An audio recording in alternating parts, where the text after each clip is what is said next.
अवधूत चिंतन श्री गुरुदेव दत्त श्री स्वामी समर्थ। हे स्वामी आई, तुमचे सर्व भक्त मोठ्या श्रद्धेने आणि भक्तिभावाने तुमची पूजा करतात, नामस्मरण करतात, तसेच निस्वार्थपणे तुमची सेवा करतात। कृपया या सर्व भक्तांच्या इच्छा पूर्ण करा आणि तुमची कृपा सदैव सर्वांवर ठेवा, अशी मी तुमच्या चरणी मनापासून प्रार्थना करते। भक्तांनो, कमेंटमध्ये अशक्य ही शक्य करतील स्वामी लिहून स्वामींचा जय जयकार करायला विसरू नका। आजचा हा व्हिडिओ सुरू करण्याआधी तुम्हाला एक महत्त्वाचा प्रश्न विचारते। तुम्ही कितीही सेवा केली, कितीही जप केला, तरी तुमच्या अडचणी का वाढतात, असं तुम्हाला कधी वाटलं आहे का? कधी मनात असं आलं आहे का, मी एवढं नामस्मरण करते तरी माझ्या आयुष्यात सुधारणा का होत नाही? जर हा प्रश्न तुमच्या मनात कधी आला असेल तर आजचा व्हिडिओ शेवटपर्यंत नक्की ऐका, कारण आज मी जे सांगणार आहे ते कदाचित तुमच्या संपूर्ण साधनेचा दृष्टिकोन बदलून टाकेल। येणारा प्रत्येक दिवस तुमच्यासाठी मंगलमय जाओ, अशी स्वामींच्या चरणी प्रार्थना करते। आता लक्षपूर्वक ऐका। स्वामींच्या प्रकट दिनानिमित्त 10 तारखेपासून पुढील 11 दिवस तुम्हाला जर सेवा सुरू करायची असेल तर ही खूप उत्तम वेळ आहे। पण सेवा सुरू करण्याआधी अनेक भगिनी प्रश्न विचारतात, ताई, आम्ही सेवा सुरू केली आणि मध्येच मासिक धर्म आला तर काय करायचं? अचानक सूतक आलं, मग सेवा थांबवायची का? कोणीतरी दुसऱ्याने माझ्याऐवजी सेवा करावी का?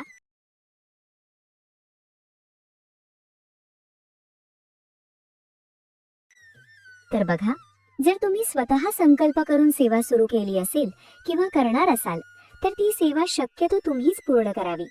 पण मासिक धर्म आला तर त्या काही दिवसात शारीरिक विश्रांती घ्या। 5वा दिवस संपल्यावर पुन्हा सेवा सुरू करा।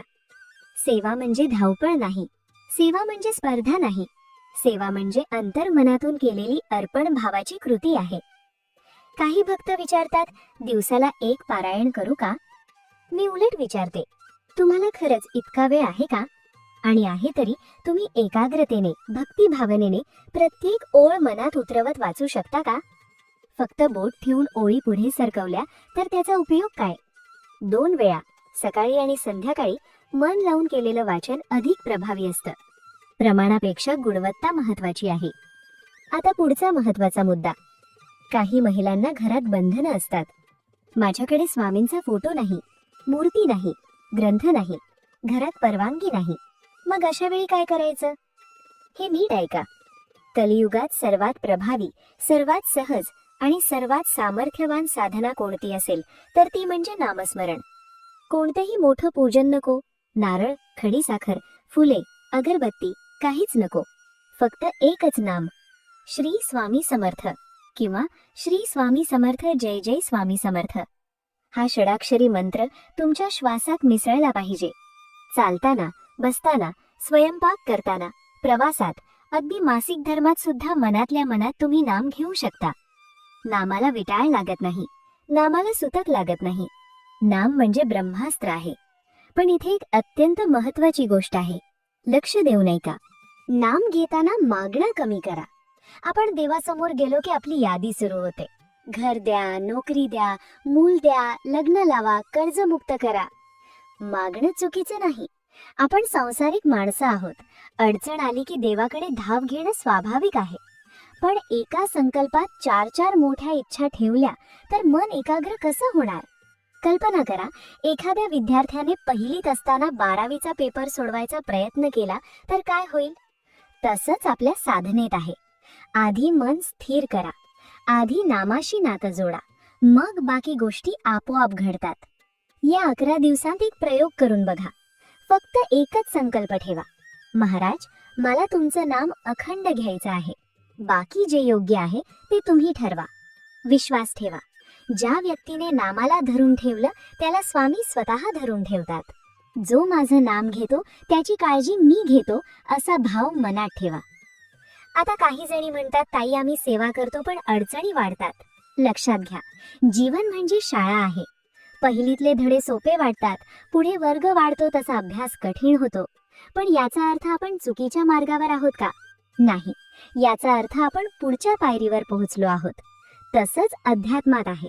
जेव्हा तुमची सेवा वाढता तुमच्या परीक्षा सुद्धा वाढतात. कारण तुम्ही सक्षम आहात म्हणूनच ती परीक्षा तुम्हाला दिली जाते. एखाद्या चित्रपटात नायकावर सर्वात जास्त संकटे येतात. कारण कथा त्याच्या भोवती फिरते. तोच त्या संघर्षासाठी योग्य असतो. म्हणून अडचण आली की लगेच माझ्यासोबतच असं का घडतंय असं म्हणू नका. उलट मनात म्हणा, महाराज तुम्ही मला मजबूत करत आहात. काही लोकांना सेवेचं फळ पटकन मिळतं, काहींना उशिरा.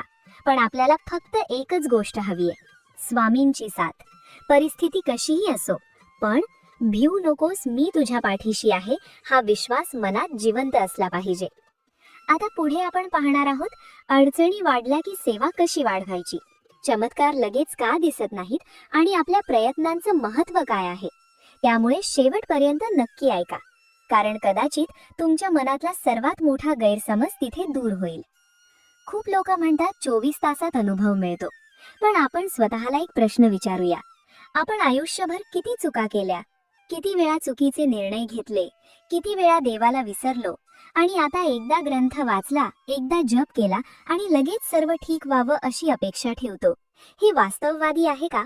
अध्यात्म म्हणजे व्यवहारापासून पळ काढणं नाही, उलट व्यवहार अधिक जबाबदारीने करणं आहे. समजा तुम्हाला सरकारी नोकरी हवी आहे. तुम्ही अभ्यास न करता, फॉर्म न भरता, परीक्षा न देता फक्त देवासमोर बसून मला नोकरी द्या म्हणालात तर ते कसं शक्य आहे? देव कृपा करतो, पण प्रयत्न आपल्या हातात असतात. हे लक्षात ठेवा. आपल्या यशात 99% आपले कष्ट असतात, पण उरलेला 1% जो असतो ना, तोच सर्वात निर्णायक असतो. तो म्हणजे गुरुकृपा. ती कृपा नसेल तर सर्व प्रयत्न करूनही अपयशच पदरात पडतं. आणि ती कृपा असेल तर थोड्या प्रयत्नांतही मार्ग सापडतो. म्हणून सेवा करा, पण प्रयत्न सोडू नका. कर्जमुक्ती हवी असेल तर जपाबरोबर खर्चावर नियंत्रण ठेवा. काम करा, योजना करा. मुलाबाळांसाठी प्रार्थना करत असाल तर वैद्यकीय सल्लाही घ्या. लग्नासाठी नामजप करत असाल तर प्रयत्नही करा. अध्यात्म आणि व्यवहार हातात हात घालून चालले तरच जीवन संतुलित होतं. आता एक फार महत्त्वाचा मुद्दा. आपण दुःखात असलो की आपल्याला वाटतं माझ्याच वाट्याला एवढं दुःख का? पण कधी दुसऱ्याचं दुःख ऐकलं आहे का शांतपणे? अनेकांच्या आयुष्यात इतके मोठे संघर्ष असतात की ते ऐकून आपण नतमस्तक व्हावं. तेव्हा कळतं आपली परिस्थिती तितकी वाईट नाही. म्हणून रोज एक सवय लावा. जे आहे त्यासाठी आभार माना. सकाळी उठल्यावर म्हणा, स्वामी महाराज आजचा दिवस दिला त्याबद्दल धन्यवाद. छोट्या छोट्या गोष्टींसाठी कृतज्ञता व्यक्त करा. कृतज्ञ मनात मत्सर राहत नाही. दुसऱ्याचं यश पाहून जळफळाट होत नाही. कितीतरी भक्तांच्या तोंडून मी ऐकलंय की पूर्वी माझ्या घरात स्वामीचं नावही घेतलेलं चालत नव्हते, पण आज तेच लोक ग्रंथ वाचत आहेत, स्वामींची नित्य सेवा करत आहेत. अशी अनेक उदाहरणं आहेत. हीच तर खरी स्वामी कृपा आहे. बदल हळूहळू होतो, जबरदस्तीने नाही. तुम्ही जसे आहात तसेच स्वामींकडे या. सेवा सुरू केली की मन आपोआप शुद्ध होऊ लागतं. सवयी बदलू लागतात. घरात वातावरण बदलू लागतं. तुमच्यातील शांतता इतरांनाही जाणवते. आणि हो, एक महत्त्वाचं लक्षात ठेवा. घरात इतर लोक मांसाहार करत असतील, वेगळ्या पद्धतीने राहत असतील, तरी त्यांना बदलण्याचा हट्ट करू नका. तुमचं नामस्मरण सुरू ठेवा. तुमचा बदल पाहून त्यांना प्रेरणा मिळेल. अध्यात्म लादायचं नसतं, ते अनुभवातून पसरतं. आता पुढचा मुद्दा खूप खोल आहे. दुःख आलं की काही लोक म्हणतात, आता पुरे झालं, मी सेवा बंद करते. पण खरं तर याच वेळेस सेवा वाढवायची असते. कारण अडचण म्हणजे परीक्षा, आणि परीक्षा म्हणजे पुढच्या पायरीची तयारी. समजा तुम्ही एखादा कठीण प्रश्न सोडवला, त्यानंतर तुम्हाला पुढचा अजून थोडा अवघड प्रश्न दिला जातो. कारण तुम्ही पहिला सोडवण्यास सक्षम आहात. तसाच स्वामी मार्गात आहे. जो त्यांच्या जवळचा असतो त्यालाच घडवण्यासाठी अधिक कस लावला जातो. म्हणून स्वतःला रोज एक वाक्य सांगा, सर्वांपेक्षा मोठे माझे स्वामी आहेत. दुःखाला थेट सांगा, तुझ्यापेक्षा सामर्थ्यवान माझे महाराज आहेत. हा आत्मविश्वास वाढवणं म्हणजेच खरी साधना. प्रत्येक गोष्टीचा शेवट असतो. रात्र कितीही गडद असली तरी पहाट होतेच. तुमच्या दुःखाचाही अंत होणार आहे, पण तोपर्यंत मन तग धरणार का हे तुमच्यावर आहे. आता आपण पाहूया नामस्मरणाची अखंड सवय कशी लावायची. मनावर नियंत्रण कसं ठेवायचा आणि स्वामींच्या उपस्थितीचा अनुभव कसा घ्यायचा. खरं सांगायचं तर बाहेरच्या अडचणींपेक्षा मोठी अडचण आपल्या मनात असते. परिस्थिती एक असते पण विचार हजार असतात. मन शांत असेल तर संकटही छोटा वाटतं. मन अस्थिर असेल तर छोटा प्रश्नही पर्वतासारखा वाटतो. म्हणून या 11 दिवसांत एकच साधना करा. मनाला नामाशी बांधा. काही मागू नका. ही गोष्ट पुन्हा सांगते कारण हीच सर्वांत कठीण आहे. आपण देवासमोर गेलो की आपली यादी सुरू होते. हे द्या, ते द्या, ही अडचण दूर करा. पण एकदा तरी प्रयत्न करा. फक्त निस्वार्थपणे स्वामींसाठी नामजप करा. मनात म्हणा, महाराज मला तुमच्याशिवाय काही नको. जे योग्य आहे ते तुम्ही ठरवा. जेव्हा मन मागणं सोडतं तेव्हा त्याला शांतता मिळते. कारण अपेक्षा कमी झाल्या की निराशाही कमी होते. आता तुम्ही विचाराल, ताई हे इतकं सोपं आहे का? नाही. सुरुवातीला मन पळतं. नाम घेताना अचानक विचार येतात, घराचं, पैशांचं, नात्यांचं, भविष्यातील भीतीचं. पण त्याच क्षणी मनाला स्थिर करा आणि पुन्हा नामाकडे आणा. हीच खरी साधना आहे. नामस्मरणासाठी खास जागा, खास वेळ असली तर उत्तम, पण नसली तरी काही हरकत नाही. स्वयंपाक करताना, भांडी घासत असताना, ऑफिसला जाताना, प्रवासात मनातल्या मनात जप सुरू ठेवा. कोणी पाहणार नाही, कोणी अडवणार नाही. तुमच्या मनावर फक्त तुमचं नियंत्रण आहे. आणि एक गुपित सांगते, जेव्हा तुम्ही स्वामी नाम अखंड घेत राहता तेव्हा तुम्हाला स्वामींची उपस्थिती जाणवायला लागते. कधी एखाद्या ठिकाणी त्यांचा फोटो अचानक दिसतो. कधी हे वाक्य कानावर पडतं, भिऊ नकोस, मी तुझ्या पाठीशी आहे. कधी एखाद्या संकटातून अनपेक्षित मार्ग सापडतो. हेच अनुभव आहेत. हेच सूचक संकेत आहेत की तुम्ही एकटे नाही. पण या अनुभवांच्या मागे धावू नका. अनुभव हा परिणाम आहे, कारण नाही. कारण आहे श्रद्धा आणि सातत्य. आता एक अत्यंत महत्वाचा मुद्दा. अनेकदा आपण दुःखात असलो की देवावर राग काढतो. का घेता एवढी परीक्षा? पण विचार करा, जर स्वामी तुमच्यापासून दूर असते तर तुम्हाला त्यांच्या नावाची आठवण झाली असती का? अडचणच आपल्याला देवाजवळ आणते. म्हणून कधी कधी संकट हे कृपेचं रूप असतं. तुमच्या आयुष्यात कोणताही प्रश्न असो, लग्नाचा, मुलाबाळाचा, आर्थिक ताणाचा, नातेसंबंधातील तणावाचा, आधी मन मजबूत करा. मन मजबूत झालं की उपाय दिसायला लागतात. आणखी एक गोष्ट, स्वतःची तुलना थांबवा. त्याच्याकडे एवढं आहे, माझ्याकडे नाही. त्याला लवकर मिळालं, मला नाही. ही तुलना मन पोखरते. प्रत्येकाचा प्रारब्ध वेगळं असतं. प्रत्येकाची वेळ वेगळी असते. तुमची वेळ येणारच आहे, पण तोपर्यंत श्रद्धा टिकवणं तुमच्या हातात आहे. आता शेवटी एक छोटी कृती सांगेन. आजपासून स्वामी प्रकट दिनापर्यंत झोपण्याआधी 2 मिनिटं शांत बसा. दिवसभरात जे काही चांगलं घडलं त्याची आठवण करा आणि स्वामींना धन्यवाद म्हणा. मग मनात 21 वेळा श्री स्वामी समर्थ म्हणा आणि झोपा. पहा, तुमची झोपही शांत होईल आणि मन हळूहळू स्थिर होईल. लक्षात ठेवा, चमत्कार नेहमी बाहेर दिसत नाहीत. काही वेळा सर्वात मोठा चमत्कार म्हणजे मनाला मिळालेली शांती असते. आजच्या या संपूर्ण व्हिडिओचा सार एकच आहे. अडचणींना घाबरू नका, त्या तुम्हाला घडवत आहेत. मागणं कमी करा, कृतज्ञता वाढवा, प्रयत्न सुरू ठेवा आणि सर्वात महत्त्वाचं, स्वामी नामाशी नातं जोडून ठेवा. तुमच्या घरात, तुमच्या मनात, तुमच्या आयुष्यात स्वामींचं अस्तित्व जिवंत ठेवा. परिस्थिती बदलायला वेळ लागू शकतो, पण श्रद्धा टिकली तर विजय निश्चित आहे.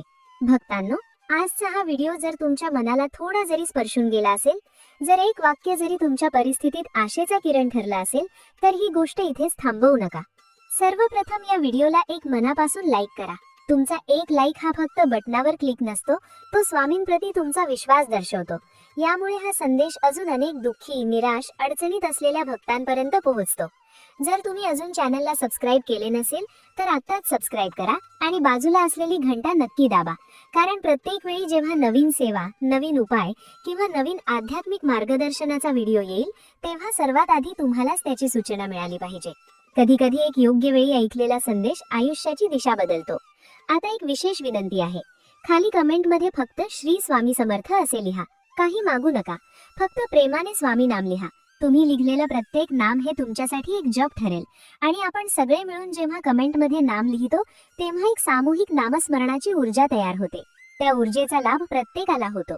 जर तुमच्या आयुष्यात काही विशेष अडचण असेल, लग्न, नोकरी, आर्थिक ताण, आरोग्य, मूलबाळ, घरातील तणाव, तर थोडक्यात कमेंटमध्ये लिहा.